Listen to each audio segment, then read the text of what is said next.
ರಾಜಾರಾಣಿ ಶೋಯಿಂದ ಈಗ ಹೊರಬಂದು ಅನುಪಮ ಗೌಡ ಅವರು ಶಾಕಿಂಗ್ ಕೊಟ್ಟಿದ್ದಾರೆ. ಹಾಗಾದ್ರೆ ಏನಿದೆ ಸುದ್ದಿ ಸಂಪೂರ್ಣ ಮಾಹಿತಿನ ನಿಮಗೆ ಕೊಡ್ತೀನಿ. ಅದಕ್ಕೂ ನಮ್ಮ ಚಾನಲ್ಸ್ ಸಬ್ಸ್ಕ್ರೈಬ್ ಮಾಡಿಸಿದ್ರೆ.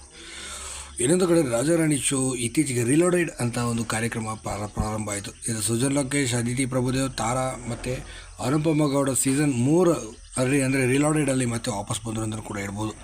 ಸದ್ಯ ಈಗ ಬಂದು ಈಗ ಪ್ರಸಾರವಾಗಿ ಇನ್ನೂ 2 ವಾರಗಳು ಕಳೆದಿಲ್ಲ. ಈಗಾಗಲೇ ಮತ್ತೆ ಅನುಪಮ ಗೌಡ ಅವರು ಬಹುತೇಕ ಆಚೆ ಬಂದಿದ್ದಾರೆ ಅಂತಲೂ ಕೂಡ ಹೇಳಲಾಗ್ತದೆ. ಸದ್ಯ ಏನು ಕಾರಣ ಏನು ಎಂಬುದು ಯಾವುದೇ ಅಧಿಕೃತ ಮಾಹಿತಿಗಳಿಲ್ಲ. ಆದರೆ ಅನುಪಮ ಗೌಡ ಅವರು ಶೋಯಿಂದ ಹೊರ ನಡೆದಿದ್ದಾರೆ ಅಂತಲೂ ಕೂಡ ಹೇಳಲಾಗ್ತದೆ.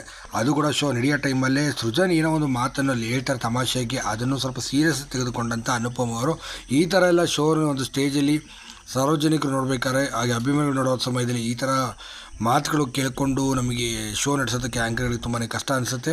ನಿಮ್ಮದೇ ಶೋ ಇರ್ಬೋದು, ಹಾಗಂತ ನೀವು ಹೇಳ್ದಂಗೆಲ್ಲ ಅದಕ್ಕೂ ನಾವು ತಲೆ ಅಲ್ಲಾಡಿಸ್ಕೊಂಡು ನಗಾಡ್ತೀವಿ ಅಂದ್ಕೊಂಡಿದ್ರೆ ಅದು ನಿಮ್ಮ ಇದು ಅಂತಲೂ ಕೂಡ ಹೇಳಿ ಅನುಪಮ ಗೌಡ ಅವರು ಸ್ವಲ್ಪ ಮನಸ್ಸಿಗೆ ನೋವಾಗಿದ್ದಕ್ಕೆ ಶೋಯಿಂದ ಹೊರ ಬಂದಿದ್ದಾರೆ ಅಂತಲೂ ಕೂಡ